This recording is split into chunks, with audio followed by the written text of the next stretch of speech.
सेवानिवृत्त lieutenant colonel GM Khan ने operation सिंदूर को लेकर बड़ी बात कही है।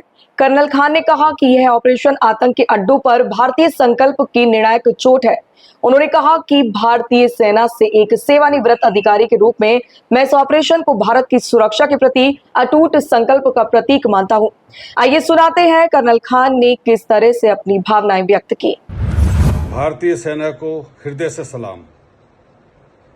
मैं बड़ा खुशकिस्मत हूँ कि जिस भारतीय सेना में मैंने 32 वर्ष अपनी सेवाएं दी, या यूँ कहूँ कि देश ने मुझसे सेवाएं ली, और अपने अनुभव के आधार पर जो पैराशूट रेजिमेंट के विशेष बल में मैंने दी है, उसके आधार पर कह सकता हूँ कि ऑपरेशन सिंदूर ये कोई आम ऑपरेशन नहीं था।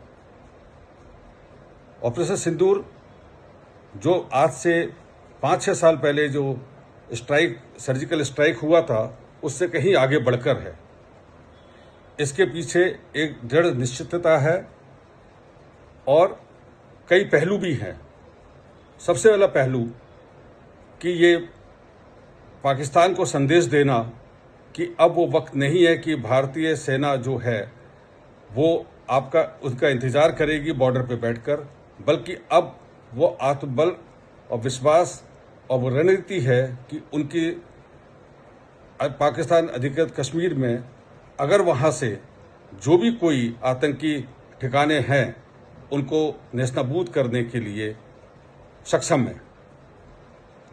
जैसा कि हम सब ने देखा, हमारे बहादुर पायलटों ने एयरफोर्स के जो 9 आतंकवादी ठिकानों को नेस्तनाबूद किया, उसमें कई नामी गिरामी जिनको कहते हैं वो आतंकवादी खूरों के पास चले गए। ये मैं इसलिए कह रहा हूँ क्योंकि अक्सर नारा दिया जाता है कि वो शहीद होते हैं और उनको जन्नत नसीब होती है। मैं एक मुस्लिम अधिकारी के नाते कहना चाहता हूँ कि ये जो सोच है ये सिर्फ ब्रेन वॉश किया गया है। ऐसी कोई सोच किसी को जन्नत में नहीं ले जा सकती। इंसान को कत्ल नहीं कर सकता। लेकिन जो इन्होंने तरीका अपनाया था उसका माकूल जवाब देना भारतीय सेना को आता है। अब भारतीय सेना के पास वो वो विश्वास है कि रणनीति को रणभूमि में कैसे तब्दील करना है, वो ऑपरेशन सिंदूर के तहत करके दिखाया। इसका जो मकसद है वो पहला मकसद आतंकवादियों की कमर तोड़ना, नई ट्रेनिंग के लिए नए युवकों को हतोत्साहित करना और भारत की तरफ दोबारा ना देख पाए।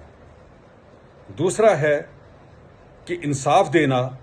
जिन लोगों ने, जिन हमारे बहादुर सैनिक हैं वो, और हाल ही में पहलगांव में जो जघन्य अपराध हुआ है, इन आतंकियों ने द्वारा दिया है सिंदूर, कई माताओं बहनों के हमारे उजाड़े हैं, एक उनके लिए एक सौगात है भारतीय सेना के द्वारा। जब मैं पहले से कहता हुआ आया हूं कि भारतीय सेना को छूट होनी चाहिए।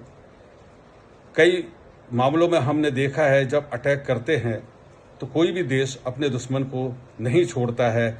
उस समय बिन लादेन के रूप में हमने देखा है कि उसने पाकिस्तान से परमिशन नहीं ली थी और उन्हीं के घर में घुसकर बिल्कुल बीचों बीच जाकर के उस समय बिन लादेन को मारा था। और हम तो बात कर रहे हैं पाकिस्तान अधिकृत कश्मीर की, जो कि हम अपना हिस्सा मानते हैं, जो गलत तरीके से पाकिस्तान ने अपने में समाहित किया हुआ है। उसका भी फैसला होगा, इंशाअल्लाह ज़रूर होगा। और हमारी रणनीति का जब कोई रणनीति बनाएंगे और उसको एग्जीक्यूट करने का पावर मुझे पूर्ण विश्वास है कि भारतीय सेना के पास है। और भारतीय सेना कोई कमज़ोर सेना नहीं है, जो अभी करके उन्होंने दिखाया है। सबसे बड़ी बात, 32 वर्ष की सेवाओं में जो मैंने जाना है, पहचाना है, और आज मैं अपने लोगों के बीच में देखता हूं कि जब आम नागरिक देश के साथ खड़े होते हैं तो मनोबल चौगुना हो जाता है। और यही आत्मविश्वास आप लोगों का, आम नागरिकों का आत्मविश्वास, जो एक ऊर्जा पैदा करता है एक फौजी के लिए। आप लोग सब एकजुट रहिए, नहीं बटिए और फौज को मजबूत रखिए। आपके जो पॉजिटिव विचार हैं, सोच है, वक्तव्य है, वो हमारे फौजियों को हौसला देंगे। जय हिंद, जय भारत।